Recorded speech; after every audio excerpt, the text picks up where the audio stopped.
ምናልባት የፖለቲካ ድርጅት አመሰራረቱ ወይም ደግሞ የፖለቲካ ትግሉ ከመጫናቱ ለማ አመሰራረት በኋላ ነው ይሄ በብዙ ጊዜ የሚነሳው ነው መጫናቱ ለማ ሲመሰረት ሌሎች ብሔር ብሔረሰቦችም ሰዎች እንዳሉበት ነው የሚነገረው የተወሰኑ የኦሮሞ ማህበረሰብ ብሔር ብሔረሰቦችም እንዳሉበት ይነገራልና ግን ከዛ በፊት የኦሮሞ ትግል 150 ዓመት ብለን ስንል ብዙ ዋጋ የተከፈለበት ብዙ ሰዎች የታጣበት ምን ነበር መሰረታዊ ጥያቄያቸው ለምንስ ይሄ ማህበር ተቋቋመ ማህበሩ ከተቋቋመስ በኋላ አሁን ሁላችንም እናውቀው ኦይሌፍ ከዛ ውስጥ ነው ወይ ደግሞ ኦሮሞ ነጻነት ግንባር ከዛ ውስጥ ነው የወጣው ያወቃቀሩ ብዙም አሁን በዚህ ሰዓት ማንሳትም ባይኖርብንም ባለባቸው ግን አሁን እስካል በዛ ሰዓት በነበረው ከመጫናቱ ለማመሰራረት በኋላ ከነበረው ትግል ጋር አያይዘን የኦሮሞ ትግል ወደ ኋላም ከመጓተት ውጪ አትሊስት የጠየቀው ጥያቄ ማንነት ጥያቄ የነጻነት ጥያቄ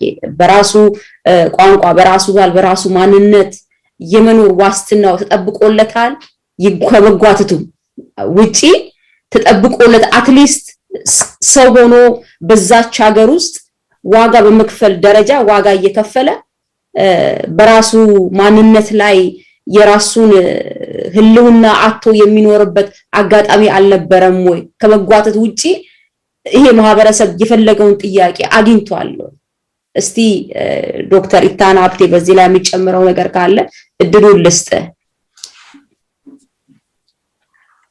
አመሰግናለሁ እንግዲህ ከመጫናቱ ለማ የምንነሳ ከሆነ መጫቱ ለማ መጀመሪያ ሲቋቋም የመረዳጃ ማህበር ተብሎ ነው የተቋቋመው የመረዳጃ ማህበር ተብሎ ተቋቋመ ማለት ግን አላማው መረዳጃ ማህበር ማቋቋም ማለት አልነበረም ነገር ግን በህግ ሲቋቋም የህግ ሰውነት እና የተክለ ሰውነቱን ሲያቋቁም የመረዳጃ ማህበር ብሎ ነው ራሱን የመሰረተው የመጫናቱ ለማ እንቅስቃሴ ግን በአጠቃላይ የኦሮሞ ብሔራዊ እንቅስቃሴ ሆኖ የሚታይ ነገር ነው ከመጀመሪያው እስከ መጨረሻው ማለቴ የአጼው ዘመን ተነስቶበት ይሄንን ድርጅት እስከሚበትን ድረስ ስደተኛ እስከሚሆን ድረስና ከዛ ውስጥም ደግሞ የኦሮሞ ነጻነት ግንባር በሂደት እስኪወለድ ድረስ ሂደቱ በአጠቃላይ ትምርትን በማስፋፋት ቢሆን ኦሮሞን ለማገናኘት ቅድም ፕሮፌሰር ስቄል የተናገረውን ስራዎችን በመስራት ቢሆን የኦሮሞ ብሔራዊ እንቅስቃሴ ተምሳሌት ነው ማለት ይቻላል ብሔራዊ እና ኦሮሚያ አቀፍ የሆነ በኦሮሚያ ደረጃ መሪነትን መቀበል የሚችል ፓርቲም የወለደው ለዛ ይመስለኛል ስለዚህ ኢትዮጵያ በነገራችን ላይ ኤምፓየር ነው ትናንትም ኤምፓየር ነው ዛሬም ኤምፓየር ነው እስከ 1974 ድረስ እስከ ንጉሱ ውድቀት ድረስ ፎርማሊ ኤምፓየር ራሱንም ኤምፓየር ብሎ ነው የሚጠራው ፎርማሊ ኤምፓየር ነበር ኦፊሻሊ ኤምፓየር ከዛ በኋላ ደግሞ አንኦፊሻሊ ሳይታወጅ በህግ እውቅና ሳይሰጠው ኤምፓየር ሆኖ ነው የቀጠለው ስል ምን ማለት ነው በፊት የያዛቸውን ነገሮች ምንም ማለቀቀም ማለት ሳይሆን ዋና የፖለቲካ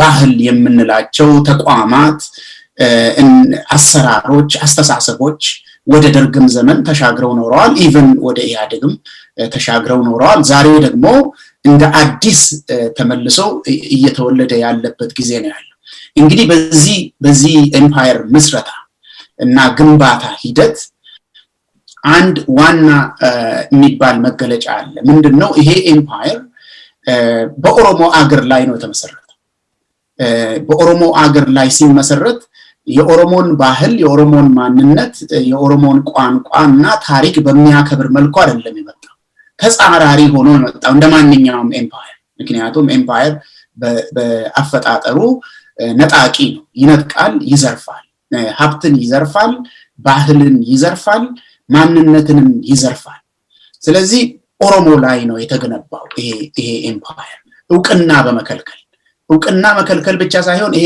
ኦሮሞ የሚባል ማንነትን ከገጸ ምድር መጥፋት አለበት ብሎ ፖሊሲ ቀርጾ ሲንቀሳቀስ ነው የነበረው ስለዚህ ቅድም ፕሮፌሰር ስቄል የሆነ ያክል ገብቶ ያብራራው ማንነትን የማዳን ጉዳይ ቀላል ስራ አልነበረ በጣም ከባድ ስራ ነበር አሁን ስሙን ስለጠራሹ ብቻ አሁንም ደግሞ አለው መጫና ቱለማ ከማዕከላዊ ኦሮሚያ ወጥቶ ወደ ሲኮ መንዶ ደቡብ ምዕራብ አካባቢ ሲንቀሳቀስ መጀመሪያ የሰራው ስራ በሃይማኖት ኤምፓየሩ ኦሮሞን ለሁለት ከፍሎ አብራችሁ መብላት አትችሉም መነጋገር አትችሉም እንዳውም አትተዋወቁም ብሎ የገነባውን ባህል ማፍረስ ነበር እነ ጀነራል ታደሰ ብሩ የሰሩት ይሄንን ነው ሰንጋ አርደው ሙስሊምና ክርስቲያንን አንድ ላይ ሲያበሉ ይሄንን ሲምቦሊክ የሆነ ስራ እየሰሩ ነበር ይሄ እንግዲህ አንድ ምሳሌ ብቻ ስለዚህ ኦሮሞን ማንነቱን ከዚህ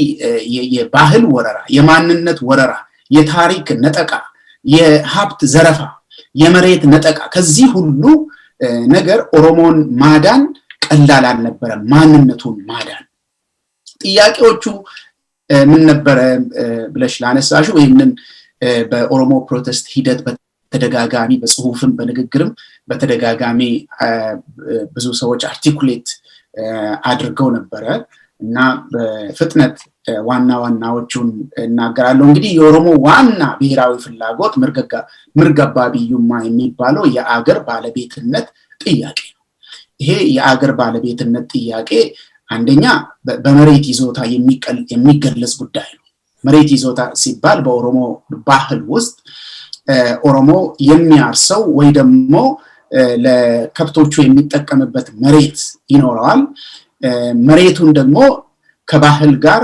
ከማንነት ጋር አያይዞ የሚሰራቸው ስራዎችም እንደዚሁ አሉ ስለዚህ ቀ የምንለው መኖሪያና ማምረቻ ይሄን ለምግብና ለተለያዩ ነገሮች የሚውሉ ምርቶችን የሚያመርትበት ቦታና እንደ አገር ደግሞ አገሬ ነው ብሎ የሚመለከተው ነገር አለው ስለዚህ አንደኛው ጉዳይ የተነጠቀውን መሬት ማስመለስና በመሬቱ ላይ ባለቤት መሆን ማለት ነው የባለቤትነት ጥያቄ ዘንድ ይሄ እንግዲህ ኢኮኖሚውንም የሚያጠቃልል ጉዳይ ነው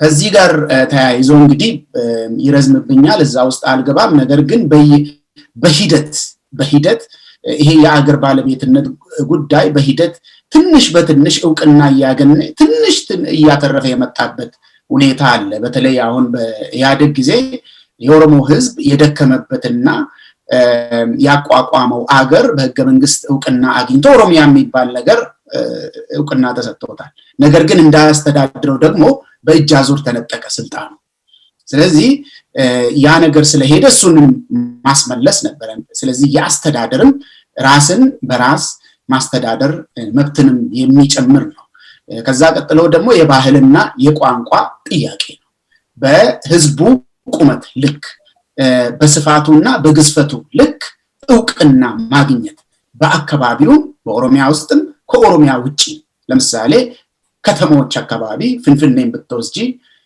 ህዝቡን የሚወክልና የሚመስል ነገር ማግኘት በአገር ደረጃም ደግሞ አገሪቷ የምትወከልባቸው ታሪካዊና ባህላዊ ተምሳሌቶች ውስጥ ውክልና እንዲኖረው የሚያስፈልገው ነገር ነው ስለዚህ በአጠቃላይ ምን ዘረዝራቸው መብቶች ምርገባቢዩማ የሚባሉ ስር የሚጠቃለል ነገር ነው ለማለት ነው ያነሳው ስለዚህ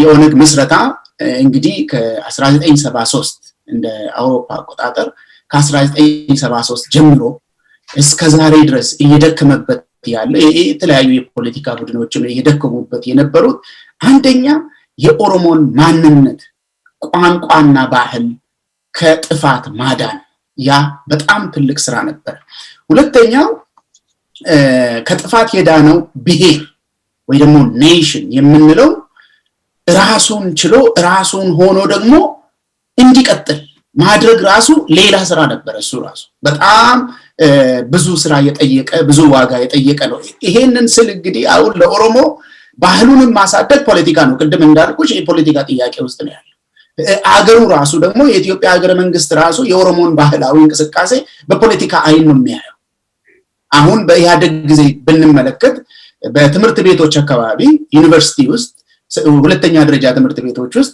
የአፋን ኦሮሞ ክለብ ማቋቋም እንደ ፖለቲካ ወንጀል ነው የሚታይ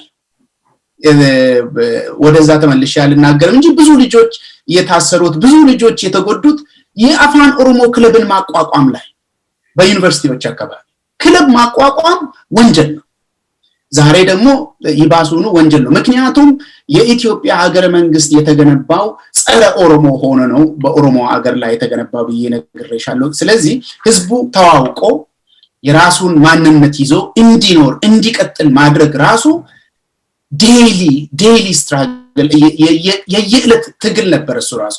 ከዛ ደግሞ ኢንተርጀነሬሽናል የፖለቲካ ባህል ገነባ። ኢንተርጀነሬሽናል ማለት አንደኛው ትውልድ ወደሚቀጥለው ትውልድ የማስተላለፍ ባህል። ምክንያቱም በአጭር ጊዜ ቅድም እንዳነሳሹ ተጓተተ። ለምን ተጓተተ ያልሽውን ፕሮፌሰር እስቄል ለመናገር ሞክሯል። ስለዚህ ኢንተርጀነሬሽናል ነው የኦሮሞ ነገር የሆነው። ከስፋቱ ከችግሮቹ ስፋትና ጥልቀት አንፃር አንደኛው ጀነሬሽን ወደሚቀጥለው ጀነሬሽን ማስተላለፍ ነበረበት። ድሎቹን የተገኙትን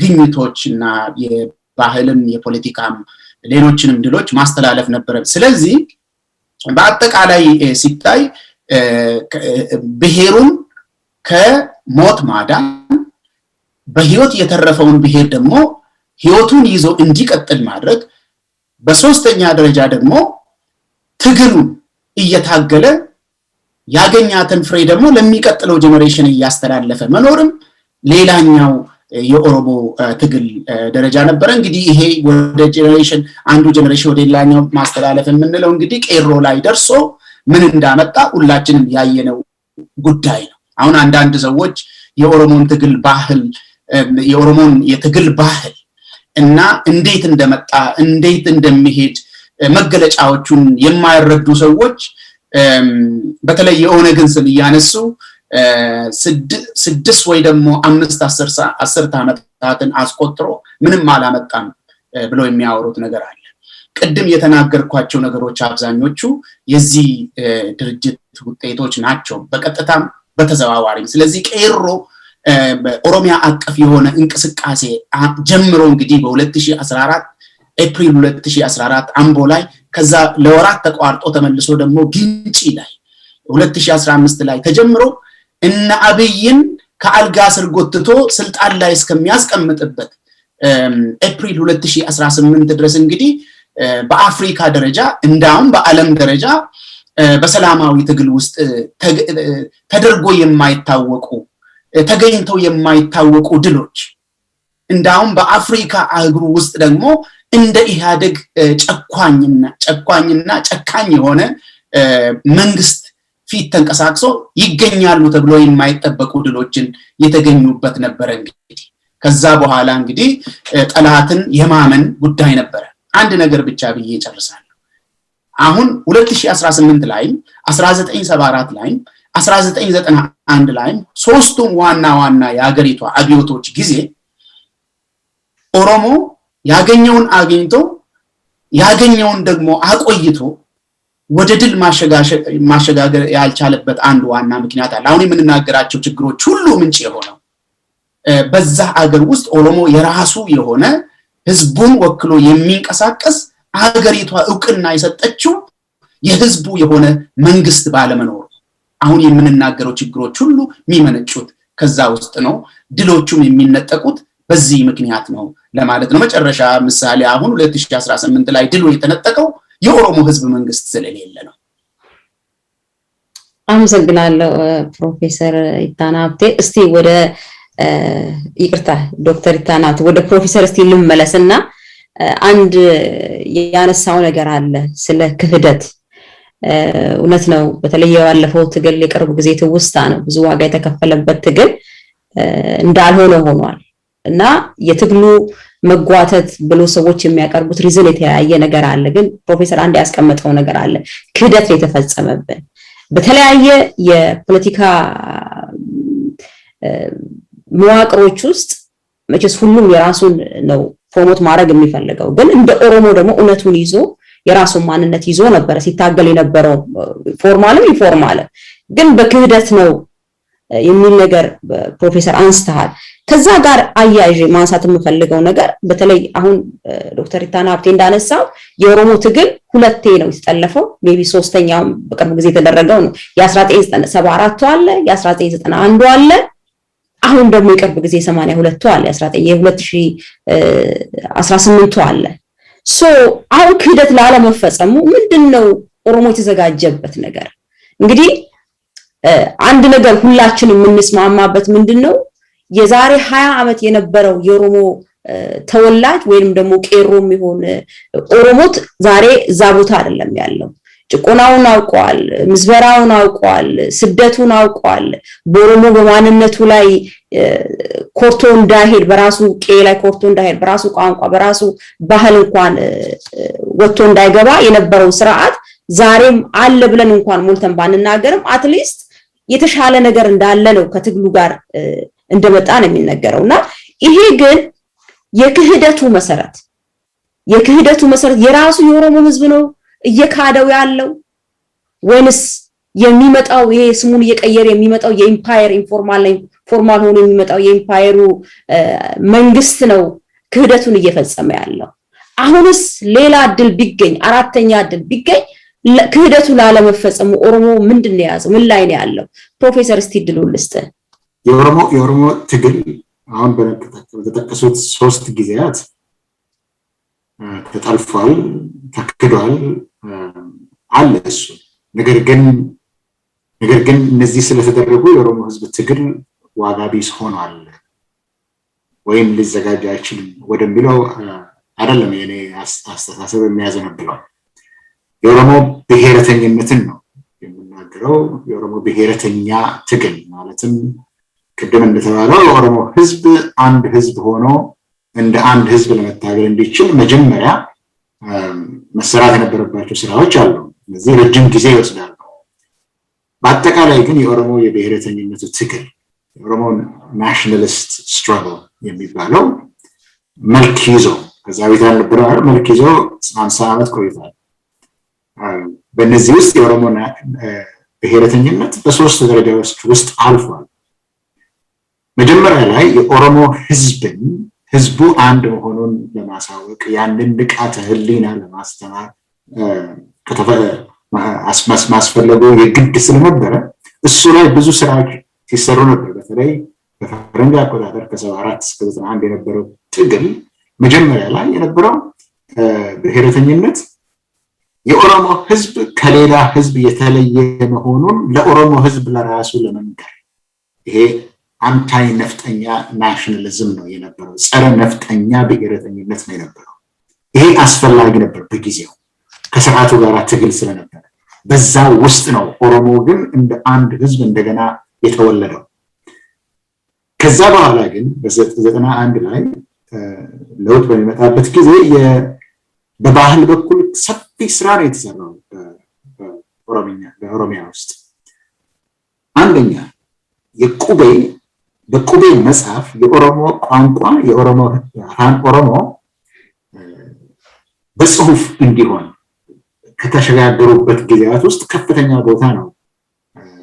በአፋን ኦሮሞ መነጋገር ድሮ ወንጀል ሆኖ የሚያስከስሰው የመንግስትና የመገበያያ የሥራ ቋንቋ ሆኖ መውጣቱ የኦሮሞ ባህል በተለያየ መልኩ እንዲገለጽ መሆኑ በተለይ ከ91 ወዲህ ነው የምናገረው።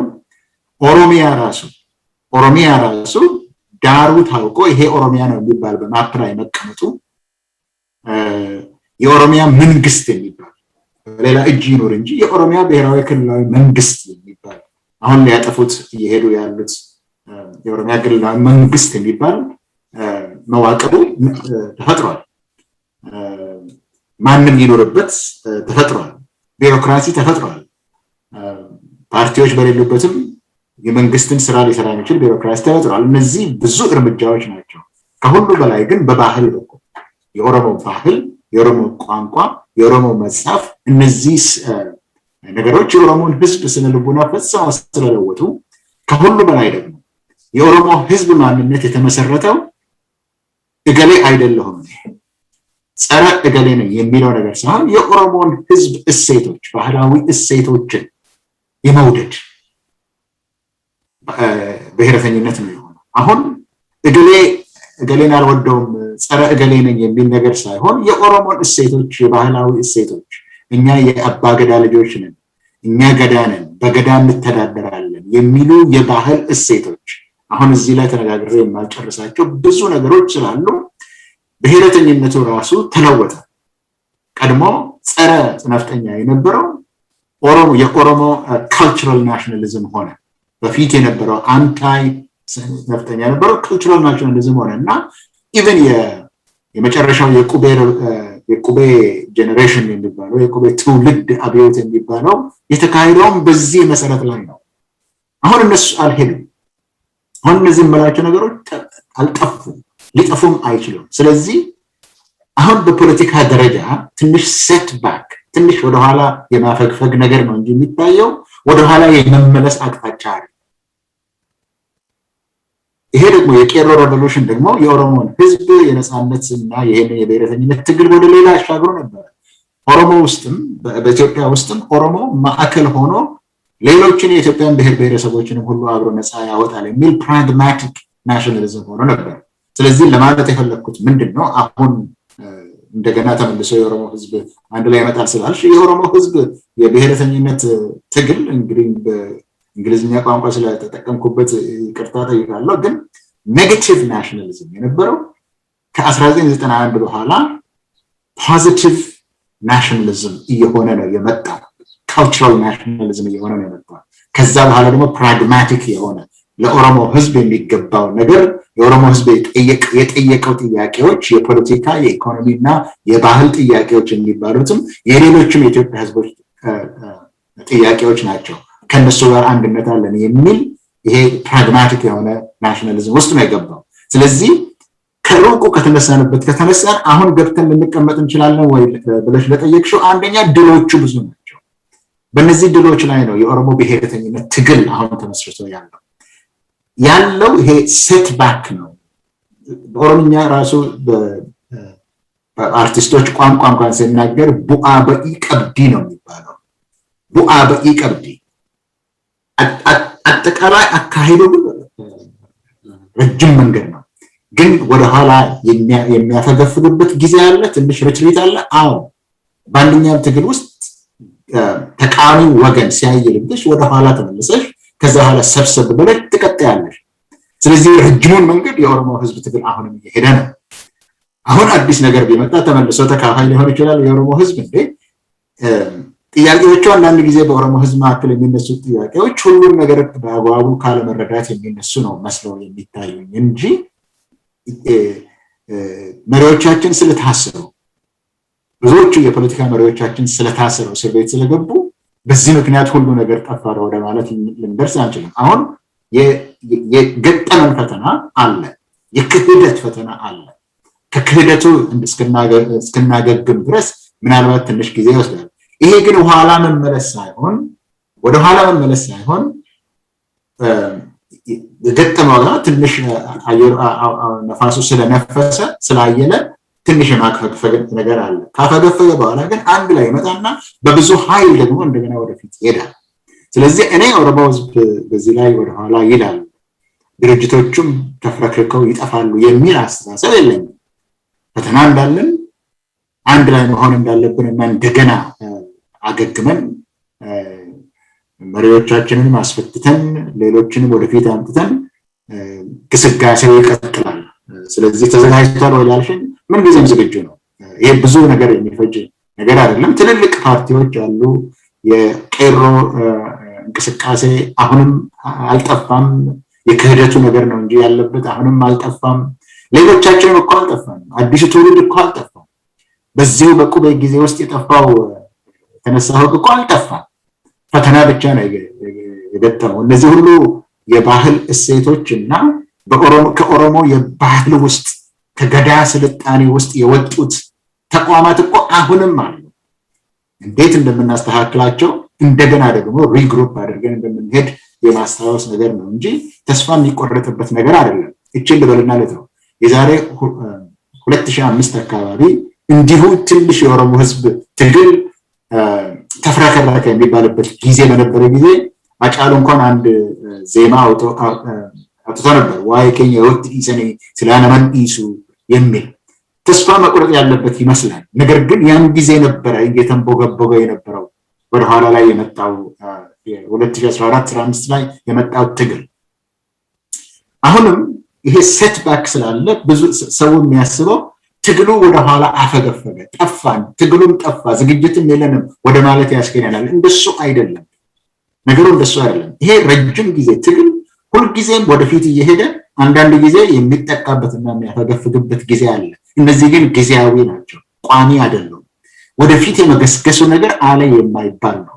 የኦሮሞ ህዝብ ብዙ የባህል እና የኦሮሞ ባህል ውስጥ የወጡ እሴቶች አሉት። እነሱን መሰብሰብና ወደፊት ብቻ መሄድ ነው እንጂ ተስፋ የሚያስቆርጥ ደረጃ ላይ የደረሰ አይመስለኝም።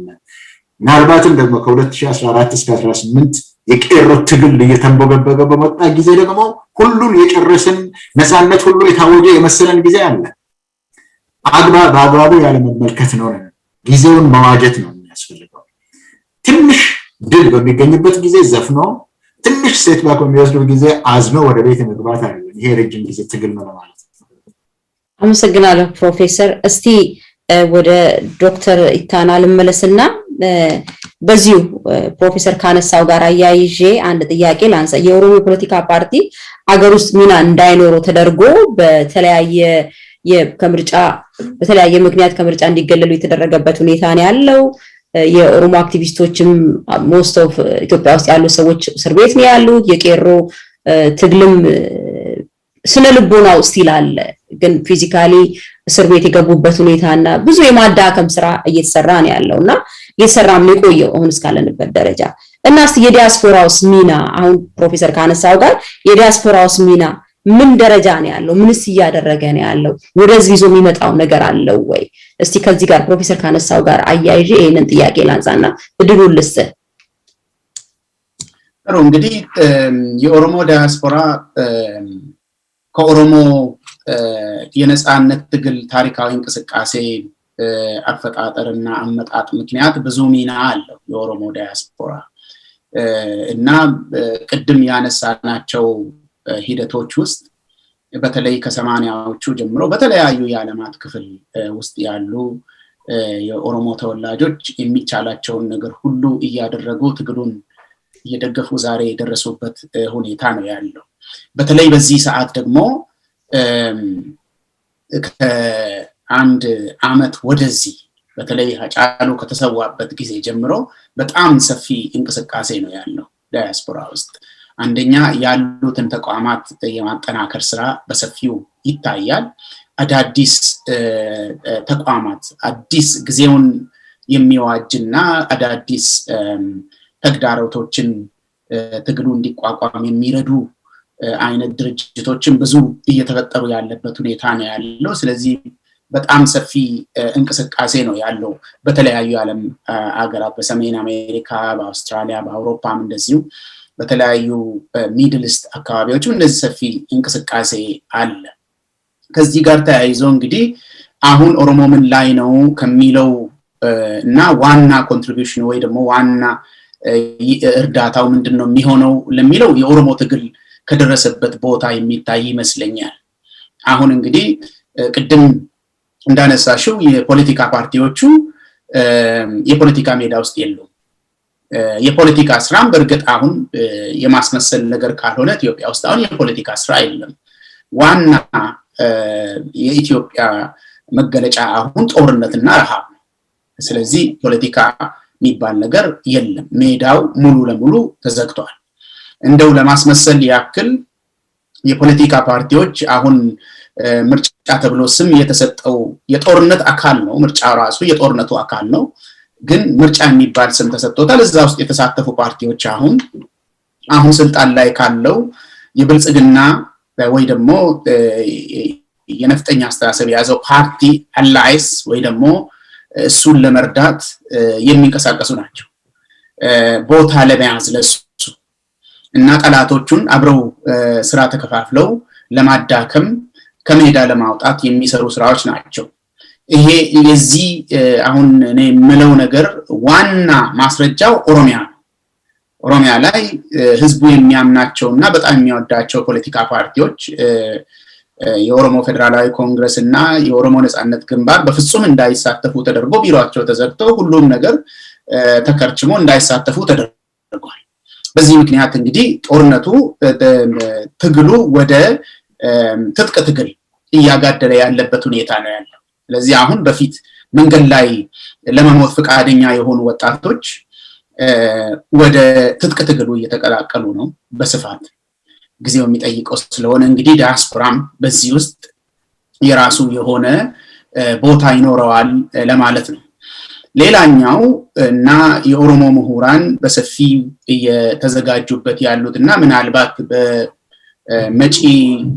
በመጪዎቹ ቀናት ውስጥ ሊገለጽ የሚችል ቅድም የተናገርናቸው ሶስቱ አብዮቶች ላይ ኦሮሞ ለድል ደርሶ ሪትሪት ያደረገበት ቦታዎች ወይ ደግሞ የራሴን መንግስት ፈጥራለሁ ምርገባ ቢዩማ ወይ ደግሞ የአገር ባለቤትነት ጥያቄን ለአንድና ለመጨረሻ አገባድዳለሁ ባለበት ቦታ ለምንድነው የተነጠቀውን ጥያቄ ለምንድነው የተነጠቀው የሚለውን ጥያቄ ጠይቀው መልስ ሰጥተው እየተዘጋጁበት ነው ያለው።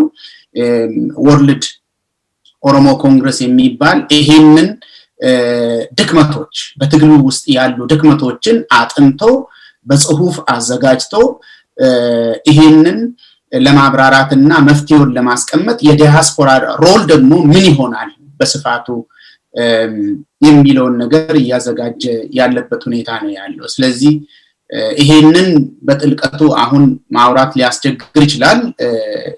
ለዚህ የተዘጋጀ አካል ስላለ በኋላ ይገለጻል። ግን እንደዚህ አይነት ሚናዎችም እየተዘጋጁ ነው። አሁን ጊዜውን የሚዋጅ እንቅስቃሴ እየተዘጋጀ ነው በየፊናው ማለት ነው። አመሰግናለሁ ዶክተር ኢታና። እስቲ ወደ ፕሮፌሰር ልመለስና አሁን በኦሮሞ አሁን ባለው ትግል ውስጥ ሁለት አይነት አካሄድ እንዳለ ወይ ደግሞ ሁለት አይነት ፍላጎት እንዳለ ነው የሚነገረው። ከዛ ውስጥ አንዱ ኢንዲፔንደንት ኦሮሚያን መስርቶ በራሱ ክልል በራሱ ቋንቋ በራሱ ማንነት ማስተዳደር ነው።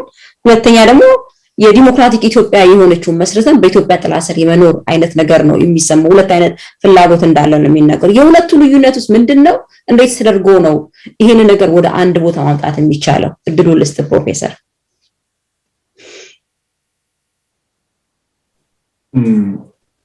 እነዚህ በነገሩ ካሉት አማራጮቹ ሁለትም ሳይሆን ሶስት ነው ያለው። ይሄ አማራጭ ጉዳይ ነው። ነገሩ ግን የኦሮሞ ህዝብ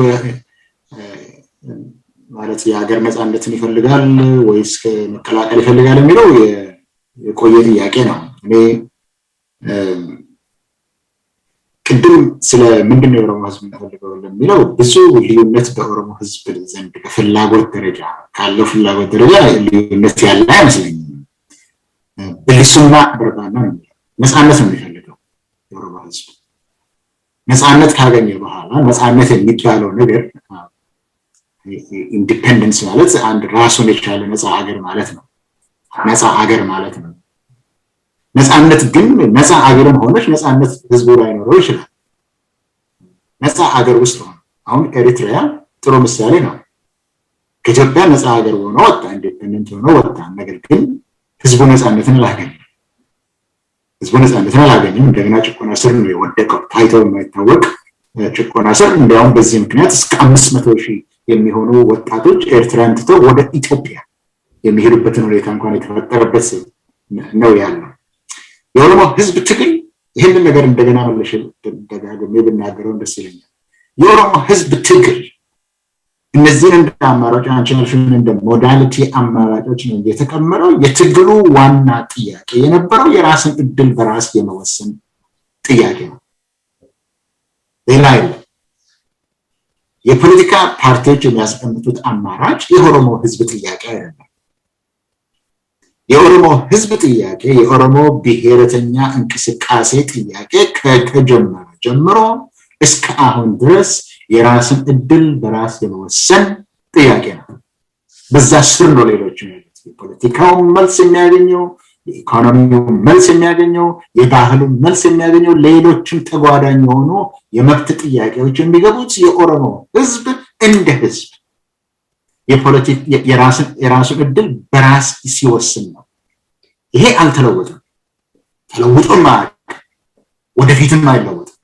ሌሎች አሁን አማራጭ ናቸው የተባሉት ወይም ደግሞ የኦሮሞ ህዝብ የሚፈልጋቸው አንዳንዴ ኢንዲፔንደንስ አንዳንዴ አማራጮቹ ሶስት ናቸው። አማራጮች ናቸው፣ የአስተዳደር ሞዳሊቲስ ናቸው። አንድ ነፃ ሀገር ይሆናል ወይ ኢንዲፔንደንስ የተባለው። ይህንን የሚሉ የፖለቲካ ኃይሎች አሉ በኦሮሞ ንቅናቄ ውስጥ። ንቅናቄው የኦሮሞ ህዝብ ንቅናቄ ነው። በዛ ውስጥ የፖለቲካ ፓርቲዎች ግን እንደ አማራጭ የሚያቀርቡት ያ የራስን እድል ራስ የመወሰን መብት የሚባለው የበለጠ ስራ ላይ መዋል የሚችለው አንድ ወገን አለ። አንድ ወገን ነፃ ሀገር መሆን አለበት ነው። ሌላው ግን ይሄን ሊሟላ ይችላል። ከኢትዮጵያ ውስጥ ዴሞክራቲክ ዩኒቲ ነው የሚያስፈልገው። ሀገሪቷ ዴሞክራቲክ ከሆነች ዴሞክራሲያዊነት ከሰፈነ ይበቃል የሚሉም አሉ። የብሔረተኛ ጥያቄ የለም የሚሉ የነበረ ፖዚሽንም ነበረ። ሶስተኛው ደግሞ ይሄ ዴሞክራቲክ ፌደራሊዝም የሚባለው አለ። ፌደራል ሆኖ ራሱን በራሱ በኢትዮጵያ ውስጥ እየገዛ ከማዕከላዊ መንግስት ጋራ ኮሶቨረን ሆኖ አብሮ ራሱን እየገዛ ይኖራል። ነገር ግን ዴሞክራቲክ መሆን አለበት የሚልም አለ። ስለዚህ ከአማራጭ ደረጃ ካየነው ሶስት ናቸው እንደውም ያሉት። እነዚህ ግን የኦሮሞ ህዝብ ጥያቄዎች አይደሉም። እነዚህ የፖለቲካ አማራጮች ናቸው። ያ መብት ያ የኦሮሞ ህዝብ የሚጠይቀው መብት በምን ፎርማሊቲ ሞዳሊቲ ውስጥ ቢሆን የተሻለ ይሆናል የሚል የፖለቲካ ፓርቲዎች የሚያቀርቡት አማራጭ ነው። ከዚህኛው ይሄኛው ይሻላል ነው እንጂ የኦሮሞ ህዝብ ፍላጎት አይደለም። የኦሮሞ ህዝብ ፍላጎት ቅድም እንዳልኩት ነው፣ አንድና አንድ ብቻ ነው። በዛ ስር ነው ሌሎችም ይሄ የፖለቲካ ራስን የመግዛት ጥያቄ፣ የኢኮኖሚ ፍትህ ጥያቄ፣ የህግ ባህል እና የማንነት እኩልነት፣ በህግ ፊት በእኩል መዳኘት፣ እነዚህ ሌሎች የመብት ጥያቄዎች ሁሉ የሚመለሱት የኦሮሞ ህዝብ እንደ አንድ ህዝብ እንደ አንድ ኔሽን የራሱን እድል በራስ የመወሰን ጥያቄ ሲኖረው ነው። ከዛ ውጪ ሌላ ጥያቄ የጠየቀ የኦሮሞ ህዝብ የለም። የኦሮሞ ህዝብ ጥያቄ አሁን ጊዜ ስንናገር የነገር እንዳውቅ ስንናገር ሁሉ ጊዜ ምንድነው ብልሱማ በርባና ነው ያለው። ከዛ ውጪ የሚል የለም። አሁን በኢትዮጵያ ውስጥ ብዙ የተደረጉ ነገሮች ስላሉ መጀመሪያ በዚህ በዴሞክራቲክ ፌደራሊዝም የሚለው መኖር እንችላለን፣ እሱን መቀበል እንችላለን። ከሌሎች ብሔር ብሔረሰቦች ጋር አብረን እንኖራለን። ቅድም ፕራግማቲክ ናሽናሊዝም ያልኩት በዛ ደረጃ ላይ ነው። እንቀበላለን ብለን ነበር። የኦሮሞ ህዝብም ይሄንን ተቀብሎት ነበር። ይሄ ግን አይገባቸውም ነው የተባለው። እሱም እንኳን ራሳቸውን በራሳቸው እንደ ብሔር አስተዳደራቸው ኦሮሚያ በሚባል አካባቢ መኖር አይፈቀድም ነው የተባለው። ጦርነት ታወጀ። ስለዚህ አሁን ሁለቱም አሉ ለማለት አይቻልም። አሁን እንዲያውም ሌላ ደረጃ ነው እንጂ ያለው በኢትዮጵያ ውስጥ ብሔሮቹ ራሳቸውን በራሳቸው ያስተዳድሩ፣ ሀገሪቷም በዲሞክራሲ የታደረች በሶስተኛው እንኖርበታለን ብሎ ይሄ ፕራግማቲክ የሆነው የኦሮሞ ብሔረተኝነት ያመጣውና የተቀበለውን አማራጭ ሌሎች ተቀናቃኞች በኢትዮጵያ ውስጥ ያሉት እሱን ትተው የኦሮሞ ህዝብ ውስጥ ይሄ የብሔረተኝነትን ጉዳይ የሚያነሳው ትውልድ መጥፋት አለበት የሚል እንቅስቃሴ ስለተጀመረ አሁን ቀድሞ ነበሩ የሚባሉት አማራጮችም ወደ አንድ ሄዷል። አሁን ባለንበት ደረጃ ያለው አማራጭ ቅድም ይሄ ዴሞክራቲክ ዩኒቲ የሚባል አይታሰብም፣ ዴሞክራቲክ ፌደራሊዝም የሚባለውንም አንቀበልም ብለዋል። አሁን ያለው ሁኔታ በኦሮሞ ህዝብ ውስጥ ያለው ሁኔታ ያው ቅድም ያልሽው ራሳችንን በራሳችን የምናስተዳድርበት የገዛ ሀገራችን ከሌለም በስተቀር እንደ ህዝብ መኖር አንችልም ወደ አንድበት ደረጃ ላይ ያለው። ስለዚህ አማራጮቹም ራሳቸው ወደ አንድ እየመጡ ነው። አመሰግናለሁ ፕሮፌሰር። እስቲ ወደ ዶክተር ታና ሀብቴ ልመለስና እስቲ አሁን ወደ ኦሮሚያ ብልጽግና ይሄ ዲቫይድ ሩል ስትራቴጂ ተጠቅመው ህዝቦችን የመከፋፈል አይነት ነገር አንድ ከዛ ውስጥ የተነገረኝ ነገር ነበርና በተለያዩ የኦሮሚያ ክልሎች ውስጥ ሰዎችን አሳይን አድርጎ ትልቁ የሚፈራው በዛ ትግል ውስጥ የቄሮ ትግል ነው። ቄሮ እንዳለው ግማሹ ወደ 50 ሺህ እስር ቤት ያለው፣ ግማሹ ደግሞ ኑሮዬን ጫካ ውስጥ ብሎ ወደ ትግል ውስጥ እንደገባ ነው በአብዛኛው እየተሰማም ያለው። በፊት ትግል የነበረበት አካባቢ ብቻ አይደለም፣ ከዛም ወጥቶ ትግሉ የማይታወቅ ቦታ ላይ ራሱ አባትና ልጅ መሳሪያቸውን ይዘው ወደ ጫካ የገቡበት ሁኔታ ነው የሚታየው። ግን ያንን ለማዳከም ደግሞ በኦሮሚያ ብልጽግና በኩል ሰዎችን ከፋፍለው ሸዋ ጋር የተወከሉ ሰዎች አሉ፣ አርሲን አካባቢ የተወከሉ ሰዎች አሉ፣ በሐረር በኩል የተወከሉ ሰዎች አሉ። ብዙም ስማቸውን መጥራት ባያስፈልግም በተለይ ከዲያስፖራው ከዚህ የገቡት ዲያስፖራዎች ናቸው አሳይን ተደርገው ሞር እየተፈራ ያለው ቄሮ ትግል ስለሆነ ቄሮን በተቻለ መጠን የማዳከም በኢኮኖሚ በመያዝ በእስር በማስገባት ግማሹ ደግሞ አገር ለቀው መውጣት ወይ ደግሞ ወደ ትግሉ ትጥቁ ሸሽተው እንዲገቡ የተደረገበት ሁኔታ ነው ያለውና ይሄ ነገር ምናልባት ካለፈው ትግል ጋር የባለፈው ትግል የ2018ቱ ትልቁ ድል የሶስት አካል ነው። የቄሮ ትግል አለ፣ የውጭው የዲያስፖራው የናንተም የአክቲቪቲም ትግል አለ። ከዛም አልፎ ደግሞ የለማ ቲም ተብሎ ከመንግስት መዋቅር ውስጥ የወጡ ሰዎች አሉ። ግን አሁን ባለንበት ደረጃ ምናልባት ከኦሮሚያ ብልጽግና ውስጥ የለማ አይነት ቲም ያለው ጉዱ ሊወጣ ይችላል ወይ ይሄን ትግል በመደገፍ? ምክንያቱም ይሄ ልል የምችል እንዳነሳ የሚያደርገኝ ኦሮሚያ ውስጥ ያሉት ደባና ግድያ በኦሮሞ ህዝብ ላይ እየደረሰ ያለው ምናልባት ከዚህ ሰምተን ከማናቀው በላይ ነው። ሰው በአደባባይ የሚገደልበት ተገሎ ሬሳው ሐረር ላይ ሲጎተት የነበረበት ትልልቅ አጸያፊ የሆኑ ነገሮች በዓለም አቀፍ መድረክ ላይ ታይተው የማያውቁ ነገሮች ናቸው አሁን በዓለም አቀፍ መድረክ ላይ የሚነሱትና ምናልባት ይሄንን የኦሮሞ ተወካይን ብለው እዛ ውስጥ ያሉት አካላት እንደ ለቲም ለማ አይነት ጉልበት ሊወጣ ይችላል ወይ ኦሮሚያ ብልጽግና ውስጥ አሁን ባለንበት ሰርከምስታንስ? ዶክተር ኢታና አደሉ ልስጥ። በመጀመሪያ የኦሮሚያ ብልጽግና የሚባል እንደ ተቋም የለም፣ ያው ይታወቃል። ብልጽግና ነው። ኦሮሚያ ላይ የሚሰሩትም አማራ ክልል የሚሰሩትም ሌሎቹ ክልሎች ላይ የሚሰሩትም በዚህ ድርጅት ጥላ ስር የሚሰሩት ካድሬዎች ሁሉ እና መዋቅሩም እንዳለ የተስማማበት እና እንደ ኢንፎርማል ፖሊሲ ያልተጻፈ ፖሊሲ አድርጎ የሚንቀሳቀሱት ነገር አለ። እሱም ኦሮሚያን ማፍረስ ነው። በተለይ የአማራ ልሂቃንና ኦሮሚያ ላይ የተመደቡ ሰዎች ተስማምተው የጋራ አላማችን ነው ብለው የሚሰሩት ዋና ስራ ከጧት እስከ ማታ ኦሮሚያን ማፍረስ ነው። የአማራው በግልጽ ነው የሚያወራው፣ በመግለጫም ያወጣል፣ በሰልፍም ሰዎችን በእጃዙር ሰልፍ ያወጣ እኔ የለውበትን እያለ ወጥቶም የሚናገርበት ጊዜ አለ። ግን በግልጽ የሚታይ ነው የነሱ። እነኚህ ግን አፋን ኦሮሞ የሚያወሩ ኦሮሚያ ውስጥ የሚንቀሳቀሱት በስራ እንጂ በንግርት ብዙውን ጊዜ ኦሮሚያን እናፈርሳለን የሚል ድምጽ አልሰሙ። ስራቸው ግን አሁንም አንቺም እንዳነሳሽው ስራቸው ይሄ ነው። ዋና ስራቸው ይሄ ነው።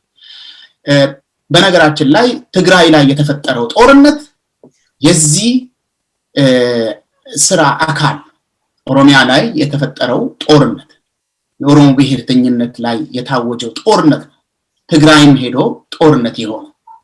ስለዚህ ይሄ ነው አላማቸው።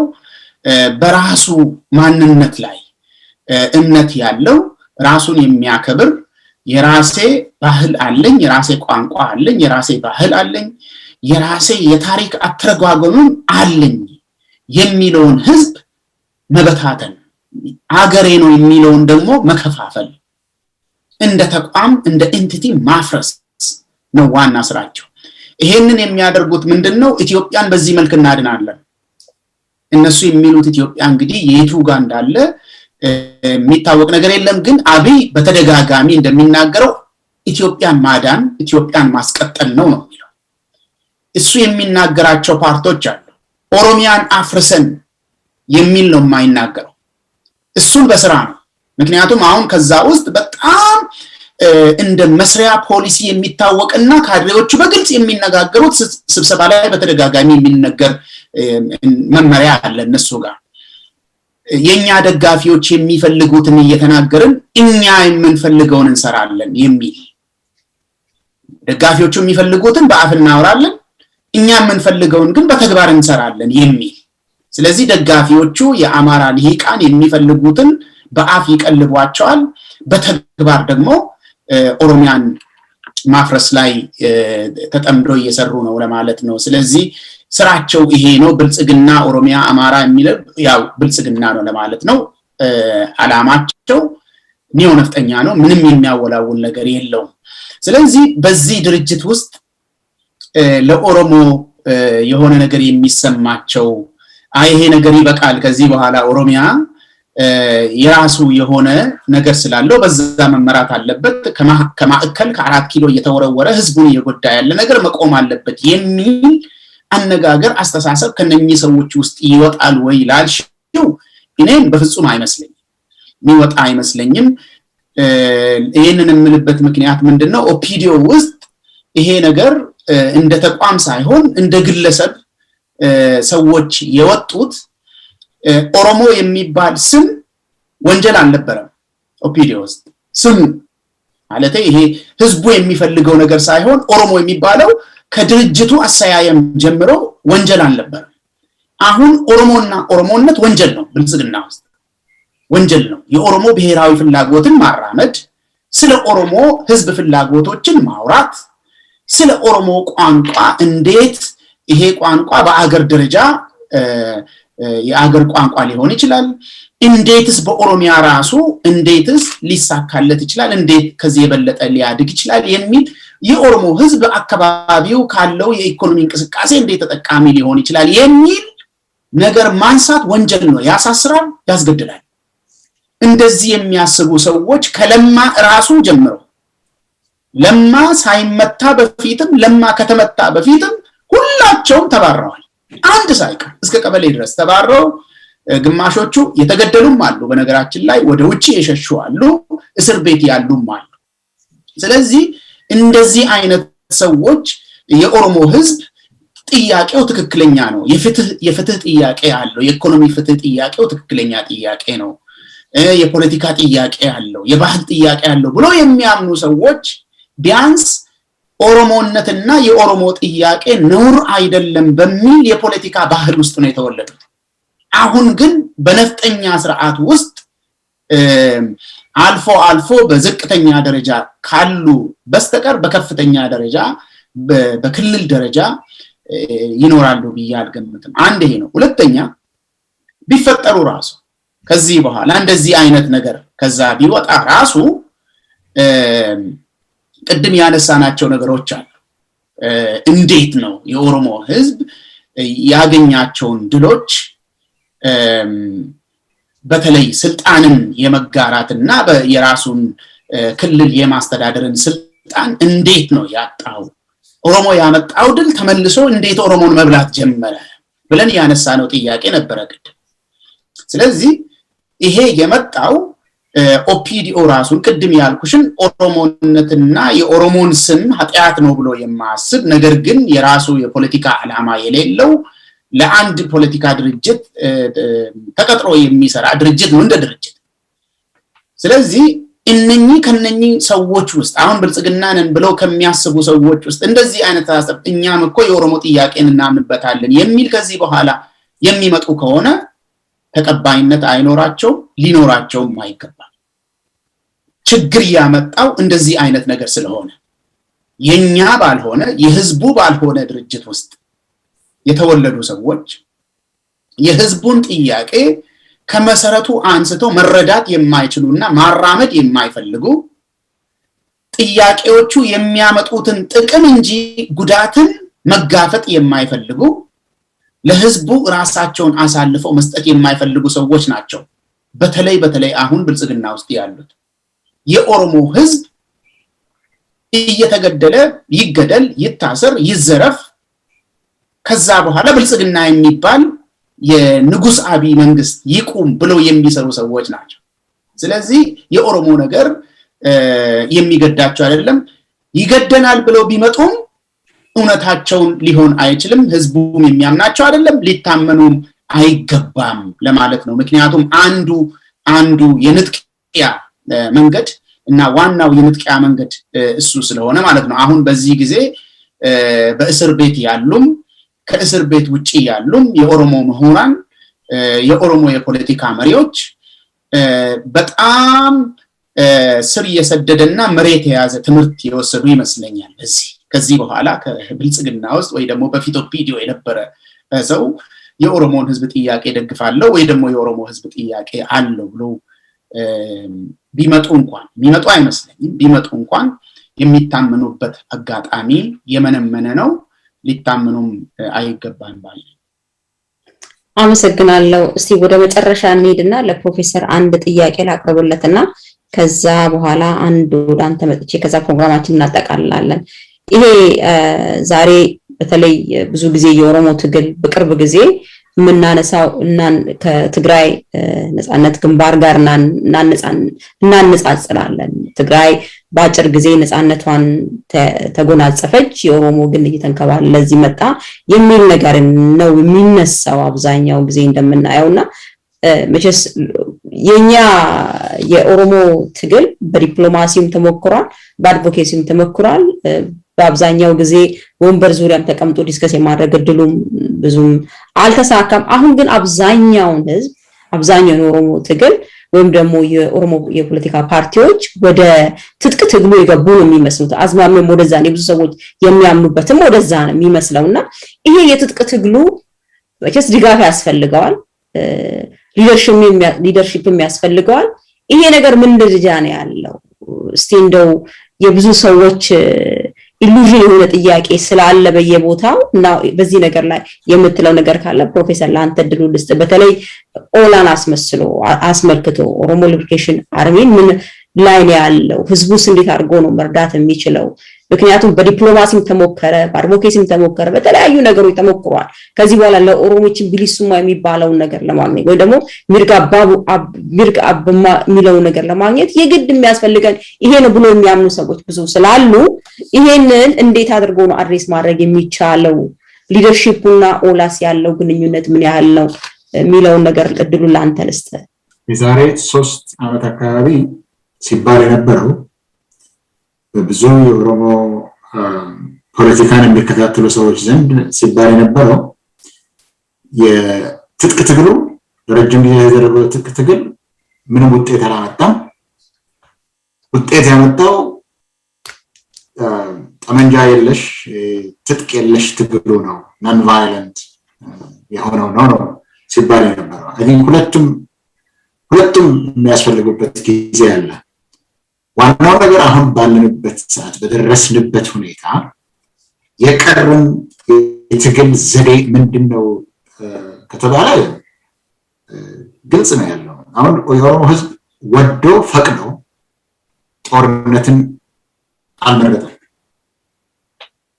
እንደ ትግል ዘዴ ጦርነትን ቀድሞም አልመረጠም፣ አሁንም አልመረጠም።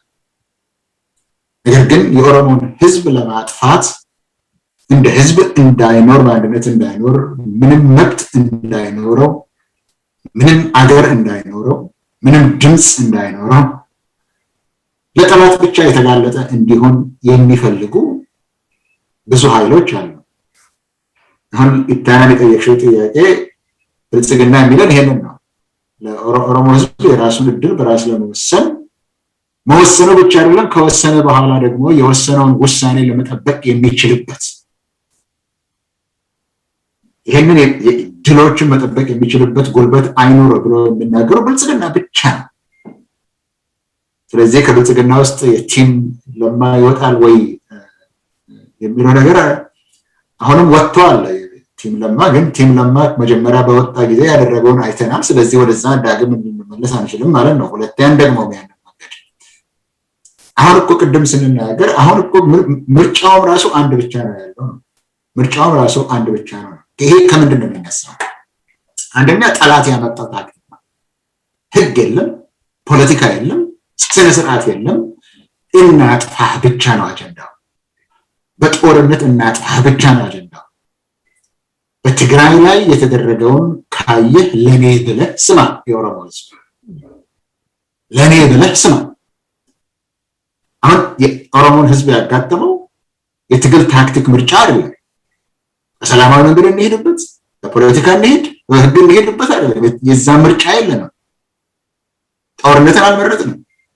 ነገር ግን ትጠፋለህ እንደ ህዝብ። የማንነት መሰረት የሆነው ኦሮሞማንም እናጠፋዋለን፣ ወንጀል ነው።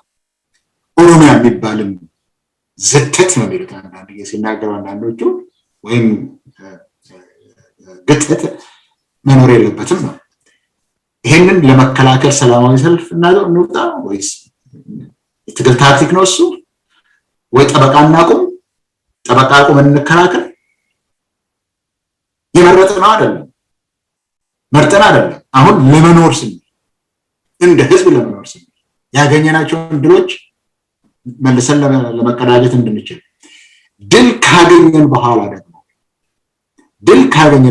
ደግሞ ድሉን መጠበቅ እንድንችል የኦሮሚያ መከላከያ ኃይል ያስፈልጋል። ምን እያደረገ ነው? ኦላ የተባለ አይደለም ወይም ወቦ ምን እያደረገ ነው? አንደኛ የተቃጣብን የትጥቅ እና የወታደር አመጽ ለመከላከል እየሞከረ ነው። ምዕራብ ኦሮሚያ ላይ በሰፊው፣ ደቡብ ኦሮሚያ ላይ በሰፊው፣ አሁን ደግሞ መካከለኛ ኦሮሚያ ላይ እንደዚሁ በሲኮመንዶ ብርጌድ በማለት እንደተደራጀ ወሬውን ሰማለሁ። ምስራቅ ኦሮሚያ ላይ እንደዚሁ ዝግጅት እያደረገ ነው። አንድ ነገር ልበል እዚህ ላይ መርጠን አይደለም፣ ለመኖር ፈልገን እንደ ህዝብ እንኖር ነው ጥያቄ። ስለዚህ ምርጫ አሁን ያለን አይመስለኝም። የተጋረጠንብንን እና የተሸከምነውን ቀንበር ከዛ ለመሻገር ምርጫ አይደለም ያለን። አሁን እንዴት ነው የምናደርገው ለሚባል በየአካባቢው የተዘጋጁ አሉ። ይሄ ህግ ከፊት ለፊታችን የቆመው ጠላት የጭካኔው መጠን ወደር የሌለው ስነ ምግባርን የማያውቅ እጅግ የተሳሰረና በራሱ ያለ ከመግደል ከማሰቃየት ከማጥፋት ወደ ኋላ የማይል ነው። ግን ይህ ኃይል አያሸንፍም። ኢትዮጵያ ውስጥ የማያሸንፍበት ብዙ ምክንያቶች አሉ። ይልቅስ ኦሮሚያንም ለመጠበቅ ይህ ኃይል ሲንኮታኮት ኦሮሚያንም ለመጠበቅ አሁንም ያለንን ድል ወደ ድል ለመሄድ ያለን አማራጭ አንድ ነው። በኋላ ደግሞ ድላችንን የመጠበቅ ኃይል ያስፈልገናል። እዚህ ላይ በኦሮሞ ውስጥ ከእንግዲህ ክርክር ያለ አይመስለኝም። ይሄንን የሰላማዊ መንገድ የሚለውን ያለው የብልጽግና ነው። ከብልጽግና ደግሞ መልካም ነገር አይጠበቅም። ወላቲም ለማ የሚባል ነገር እንደገና ይሄንን ኦሮሞ ህዝብ ካደረገ ከብልጽግና ውስጥ መልካም ነገር ይወጣልኛል ብሎ የሚጠብቅ ከሆነ የኦሮሞ ህዝብ አሁንም ይታለላል። ነገር ግን ወደ ራሱ ከተመለሰና በራሱ እንቅስቃሴ ላይ በራሱ ልጆች ላይ ከአብራኩ ወጥተው ሳር እየበሉ የእንጨት የዱር ምግቦችን እየበሉ ለህዝቡ የሚታገሉትን ብቻ በመተማመን በራሱ ላይ መተማመን የኖረ እንደሆነ ብቻ ነው ድልም የሚቀዳጀው፣ ድሉንም ለማቆየትና ኦሮሚያንም ስኪዩር ማድረግ የሚችለው። ግባችን ስኪዩር ኦሮሚያ ነው መሆን ያለበት። እሱ ደግሞ ሌላ መንገድ ያለው አይመስለኝም። አመሰግናለሁ ፕሮፌሰር። እስቲ ወደ ዶክተር ኢታና ሀብቴ ልመለስ። እንግዲህ አሁን ያለው አውቶሪቲ እየተቀየረ የመጣበት ሁኔታ ነው በኦሮሚያ ላይ የሚታየውና የብዙ ሰዎች ህልም ቢሊሱማ ቢሆንም ቢሊሱማን እንዴት እንቀናጃለን፣ እንዴት በእጃችን እናስገባለን ነው። ምርግ አበማ የሚለውን ደግሞ እንዴት አድርገን ወደ ራሳችን እንመልሳለን። የብዙዎች ሰዎች የብዙ ጊዜ ትግል እንግዲህ ማጆሪቲው ወደዚህ ከሆነ ተስፋ ከተቆረጠ አሁን ባለው በኦሮሚያ ብልጽግና ኦሮሚያ ብልጽግና የሚባል የለም ነው የሚሉት። ግን እንደው አትሊስት ኦሮሞ ተብሎ የተቀመጠ የሆነ ፓርቲ የሚሆነ አካል እንዳለ አድርገን እንውሰድና እስቲ እሱን ለጊዜው ትተን እንግዲህ ብዙ ነገር ደግሞ የሚጠበቀው ከዲያስፖራው ነው ብዬ አስባለሁ። በዲፕሎማሲ በኩል ትልቅ ፕሬሸር ተፈጥሯል በዚህ ባለፉት ከትግራይ ጋር በነበረው ጦርነት።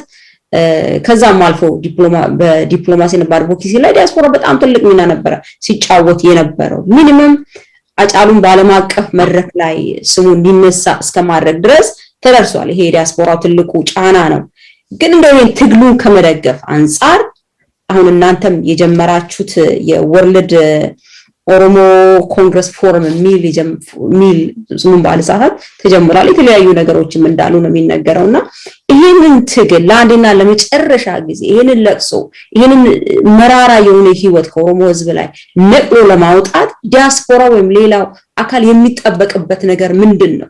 ሁሌ እንዲሆን ብሎ የኦሮሞን ለቅሶ ይሄን ያህል ብዛት ያለው ይሄን ያህል ኤሊት ያለው ይሄን ያህል ሪሶርስ ያለው ይሄን ያህል ዕውቀት ያለው ማህበረሰብ ውስጡ ያፈራች አገር እያለ ለምንድነው ሁሌ ለቅሶና ሀዘን የሚል? ለአንዴና ለመጨረሻ ጊዜ ኦላንም መደገፍ ካለበት ሌላ አማራጭ ካለ ወደ አንድ ቦታ ላይ አምጥቶ መስራት የሚችልበት ሜካኒዝም አለው ወይ? እንደ ዲያስፖራ ወይም ደግሞ ሌሎች የድርጅት አካላትም ካሉ ለአንዴና ለመጨረሻ ጊዜ ታግሎ የነጻነት የምንገናጭበት አጋጣሚ ይወራ ብለህ ታስባለህ? መላውስ ምንድነው? እዱልስተ ዶክተር ቢታናብቴ እንግዲህ ያው ከደረስንበት ቦታ ነው የምንንቀሳቀሰው። ትግልም ከደረሰበት ቦታ ነው ወደፊት መሄድ የሚችለው። ቅድም እንዳነሳ ነው አሁን የደረስንበት ቦታ መርጠን ሳይሆን እንደ ህዝብ ተገደን የተገኘንበት ቦታ ሰላማዊ የሆነ ማንኛውም የፖለቲካ ትግል የሌለበት ሁኔታ ነው። አንድም የፖለቲካ ምርጫ ወይ ደግሞ የፖለቲካ እንቅስቃሴ የፖለቲካ ፓርቲዎች በሚመሩት መልኩ በጤናማ የሆነ የፖለቲካ ሜዳ ውስጥ የሚደረግ ውድድር ሙሉ ለሙሉ ኦሮሚያ ውስጥ ዝግ በመሆኑ ሌላ አማራጭ ማየት ወሳኝ። ስለዚህ የኦሮሞ ነጻነት ሰራዊት እያደረገ ያለው እስከ ቀ ድረስ እስከ ቤት ድረስ መጥቶ ሰውን የሚገል ንብረትን የሚዘርፍ ማሳን የሚያቃጥል ሴቶችን የሚደፍር ሰራዊት መልሶ የማባረር ስራ ነው። ስለዚህ በተለያዩ የኦሮሚያ አካባቢ የኦሮሞ ነጻነት ሰራዊት እያደረገ ያለው ትግል ይሄ ነው። ህዝቡም ደግሞ ይሄንን ትግል እየደገፈ ያለው የግድ ጦርነት ያስፈልገኛል ብሎ ሳይሆን እዛ ስለተገኘ ምርጫ ምንም ስለሌለ ምንም ሁለተኛ ምርጫ ስለሌለ። ስለዚህ ትግልን በተመለከተ የፊት ለፊት ትግልን በማድረግ በተመለከተ አሁን የኦሮሞ ትግል ያለው እዚህ ቦታ ነው። ስለዚህ ያ ደግሞ ባለው ሁኔታው በፈቀደው ሁኔታ እየተካሄደ ነው ያለው። ዲያስፖራው ማድረግ ያለበት ነገር ያው ሁለት ነገር ይመስለኛል። አንደኛው ይሄ ትግል አሁን የተገኘንበት ቦታ ትግል የሚፈልገውን ነገር ማቅረብ ነው፣ ድጋፍ ማድረግ ነው። የሚፈልገውን ነገር ሁሉ እንዲያገኝ እየበረታ እያደገ ድል እየተጎናጸፈ በፍጥነት እንዲጓዝ የሚፈልገውን ነገር መርዳት ነው። ሁለተኛው ነገር ቅድም ያነሳሽው የዲፕሎማሲ ስራዎችን መቀጠል ነው። በምዕራቡ ዓለም ብቻ ሳይሆን በሆርን ኦፍ አፍሪካ የአፍሪካ ቀንድ አካባቢ ውስጥ የዲፕሎማሲ ስራዎችን አጠናክሮ መቀጠል ነው። ስለዚህ እነኚህ ነገሮችን በመስራት ዲያስፖራው በፊት ሲያደርጋቸው እንደነበረ ይሄንን አጠናክሮ መቀጠል ይችላል፣ እያደረገም ነው። ነገር ግን ምን ያደርጋል ላልሽኝ ይሄንን እነኚህን ስራዎች በማስፋት በማጠናከር መቀጠል ነው። የሚጠበቁ ነገሮችን የሚጠበቁ እርዳታዎችን በሐሳብ በገንዘብ በቁሳቁስ ማጠናከር የዲፕሎማሲ ስራዎችን መድረስ ያለበት ቦታ ተደርሶ መስራት ነው። የጂኦግራፊ ርቀት ሳይከለክል ሁሉም ቦታ ደርሶ መስራት በሚቻለው ሜካኒዝም መስራት፣ የኦሮሞ ብሔራዊ ፍላጎቶችን ማብራራት መተንተን፣ ለማያውቁ ሰዎች ለማያውቁ መንግስታት ማብራራት ነው አላማውን ጭምር ማለት ነው። አሁን ለምሳሌ የኦሮሞ ነጻነት ሰራዊት ሲፈጠር ጀምሮ ከመፈጠሩ ጀምሮ ጦርነት ለማካሄድ የተፈጠረ ኃይል አይደለም። እስከ ኦሮሞ ቤት ድረስ የመጣን ጥቃት ለመመከት በቤቱ ሰው እንዳይገደል ለመመከት የሚደረግ ጥረት ነው። ስለዚህ እነኚህን ነገሮችን ማብራራት በስፋቱ ዲፕሎማሲው በዚህ ላይ ስራውን መስራት ነው። በተረፈ ያሉትን ተቋማት እጅ ለእጅ እንዲያያዙ ሀብት እንዳይባክን የሰው ሀብትም የገንዘብም ሌሎችም ሀብቶች እንዳይባክኑ ያሉ ተቋማት ያሉ አደረጃጀቶች እንዲያያዙ ደግሞ ተጓዳኝ ጥረቶች እየተደረጉ ነው። ይሄ የሚቀጥልበት ይመስለኛል። ለዛሬ ያለንን ፕሮግራማችን በዚህ ያጠናቀቅን።